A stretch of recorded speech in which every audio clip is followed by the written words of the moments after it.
دغه پیسې به اوس هغه راګرځوي نو مالی معاملات په هغه تعالی داسې چلی چې په هغې کې د هغه ذاتي فایده نو دا تا غلط سفارش وکړو نو الله په صورت نساء کې وایي ومن یشفع شفاعة سیئة یکن له کفل منها چا چې غلط سفارش وکړو نو د دې انډې او د دې بوج او د دې ګناه به د اوږه باندې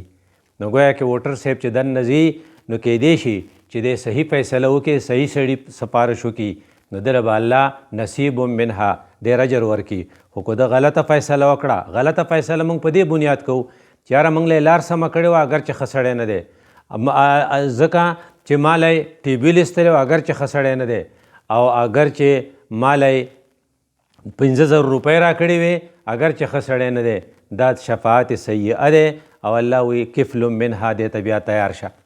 دریم نمبر چې د دې اسپیکټ دی د دې سړي هغه دا دی چې دی هلته کې د یو سړي چې دله چې کوم ووټ چې دی ورکوي دې ته امانت وایي امانت دی ته وایي اماناتها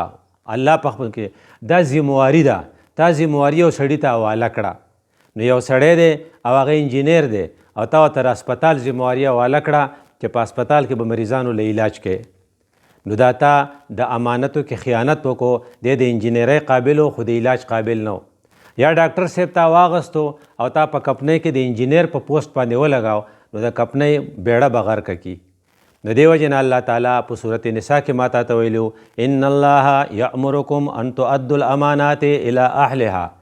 تاسو ته الله حکم کوي چې امانت په خپل هغه سړي له ورکوي چې هغه کمپیټنټي ریلایبلي د هغې دپاره فټي نو که تا غلط سړي له ورکړو نو بیا به قیامت راځي نو او الله وی ان الله نعمکم یعظ تاسو ته چې الله تعالی کومه خبره کړې ده چې تاسو دا کار کوئ نو دا یو دومره ښه خبره ده چې د دې نه ډوښه خبره بله شته نه نو الله تاسو ته دې وصیت کوي تاسو ته دې وینا کوي نو هغه تاسو ته وایي ان الله نعم ما یعظکم به دا کوم وعظ چې ما تاسو ته وکړو الله وایي دا ډېر ښه وعظ دی چې یوه خبره ده چې ته همیشه پوسټونو له او کورسو له اهل خلق ګوره نه که تا فرض که نا اهله سړی هغې له ولېږو چې هغه کمپیټنټ نو هغه سیسټم یې چلولی شو نه نو تا په امانتو کې خیانت وکړو او په امانتو کې خیانت دومره خطرناک شی دی چې رسول الله صلی الله علیه وسلم یو ځای خبرې کوي خطبه وایي تقریر کوي بحث کوي اعرابي راځي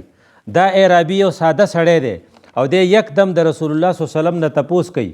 او ورته وایي چې یا د خدای رسوله متی الساعه قیامت به کله راځي رسول الله صلی الله علیه وسلم په هغې موقع چونکې مصروف دی نو جواب یې ورنکو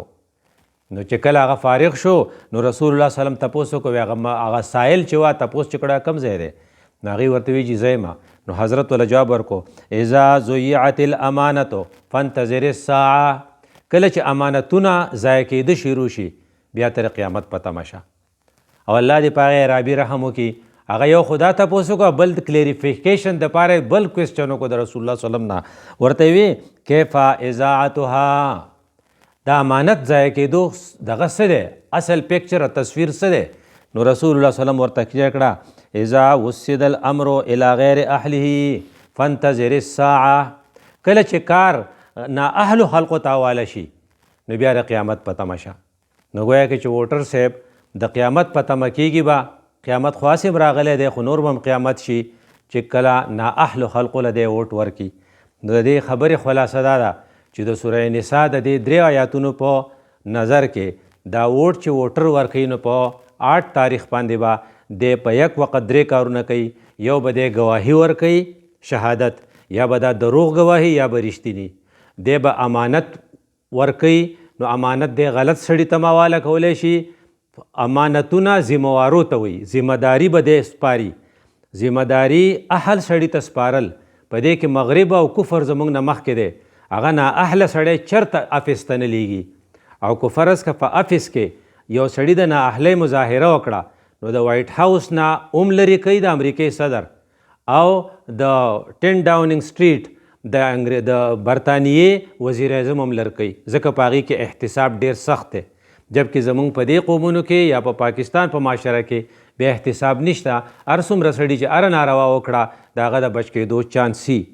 نو ان تؤدوا الامانات الى اهلها دا د هغې سره مضبوط دی نو 3 کارونه دی کوي یو امانت یو شهادت او یو وکالت یو شی چې ته یو سړي ته حواله کې چې دا ستا شو ته ماله دا کار وکړه نو تا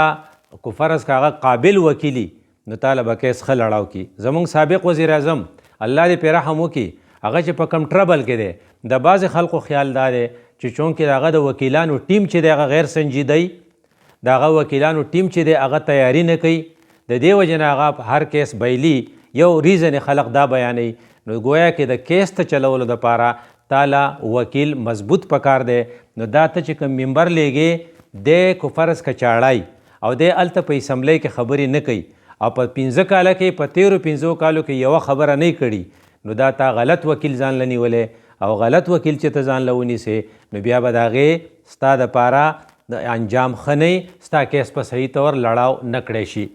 نو دا یو خبره شوه چې د ووټر ذمهداري ده. اوس دا چې دا ښه سړی به ته څنګه پیژنې او بد سړی به ته څنګه پیژنې چې تا هغه له ووټ ورکې او ورنه کې. نو دا خبره چې ته وایې چې یاره پلاني له ووټ ورکه دا خو ستا رایې ده خو د قرآن او د حدیث په نظر کې چې کم خلقو له ووټ ورکول پکار دي او کومو خلقو له ووټ نه دي ورکول پکار د هغې کرایټیریا ده. ته ویلی شي چې دا یوه ټوپۍ ده چې ته د هغې سټرکچر جوړ کې بیا دا ټوپۍ چې په چا باندې فټ راځي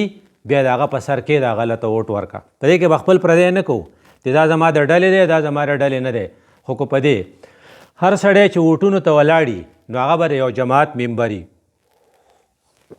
که د جماعت په منشور کې د اسلام خلاف خبرې یا د هغې انټینشن د هغې ارادې د شریعت خلاف نظام تی نو د دې ښه سړي لم ووټ ورکول ګناه دی ځکه چې ښه ممبر چې دی دا په دې پارټۍ کې بیا ورکېږي. وایي څه وي پکې مثلا چې د کمې پارټۍ دا خیالي چې قرارداد مقاصد دا د پاکستان د آئین یو چمکتا ہوا تاره ده او د لیبرل خلقو او کفر خوښونکو خلقو په سترګو کې دا ښه نه لګي نو چې کم سړي په زړه کې دی چې قرارداد مقاصد به د پاکستان د قانون نه وباسو دې سړي لکه دی نیک امیده دله ووټ ورکول پکار نه دي ځکه دی فټ نه دی دې دپاره. دویم نمبر د پاکستان په قانون کې د ختم نبوت شق دی که دی وایي چې دا به ختمو او موږ به دغه قادیانان بیا مسلمان دغه ته ګروپ ته راولو دې سړي له ووټ ورکول دا ناجایز دی دا ګناه دی. اگر که دا سړی بظاهر ډېر ښه سړی خو دی به هلته ورکېږي ځکه د پارټۍ په پروګرام کې دغه نشته د ختم نبوت مسله نشته. یا که دی داسې یي چې ټرانسجنډر بل په حق کې دی یا ټرانسجنډر بل یا ګریلو تشدد بل کم چې قانونا منظور شوی یا منظورېدو ته نږدې شوی پای کې دا دی چې کومې ښځې خپل خاون خلاف ایس ایچ او ته ووي چې دی ما ته قاریږي نو ایس ایچ او به کور ته رارسېدلی او خاون به یې ګرفتار کړی. گویا کې ګریلو پرایویسي د کور هغه احاطه هغه به هم د پولیسو نه ډکه شي دا دغه بیل دی. نو کم خلق چې دغه بیل دوباره امپوز کول غواړي کومه پارټي په خپله منشور کې ګریلو تشدد بیل د ختم نبوت د ختمېدو د شق د ختمېدو بیل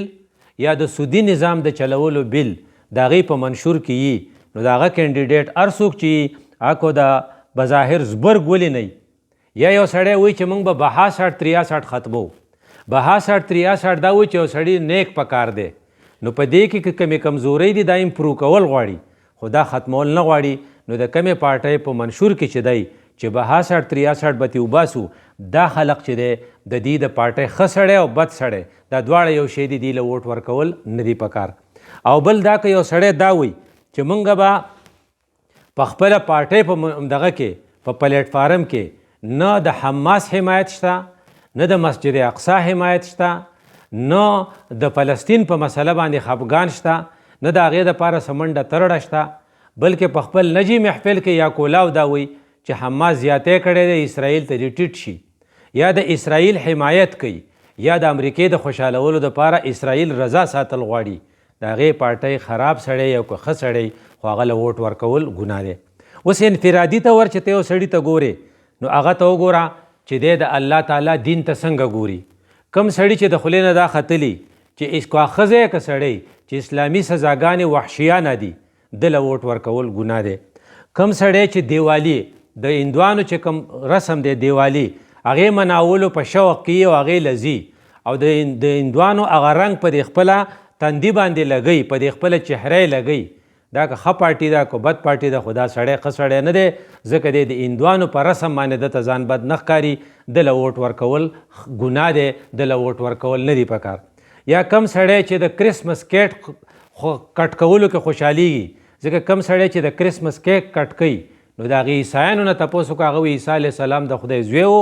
یا د خدای و، نو چې تر څو پورې هغې د دې نه براعت اعلان نه کړی او ته ورسره لاس پړقې، د دې دا مطلب دی چې ستا ذاتي کردار چې دی د دې قابل نه دی چې تاله سړی ووټ ورکړي. کم سړی چې په خپل دور کې په خپل حکومت کې شاملات په ځان پسې خېجولي او د ټول قوم شاملات هغه ته شوي، دې سړي له ووټ ورکول ګناه دی. کم سړي چې په نوکرو پیسې اغوستي او هغه د قوم نوکري په پیسو باندې خرڅه کړي، دې سړي له ووټ ورکول ګناه دی. او کم سړي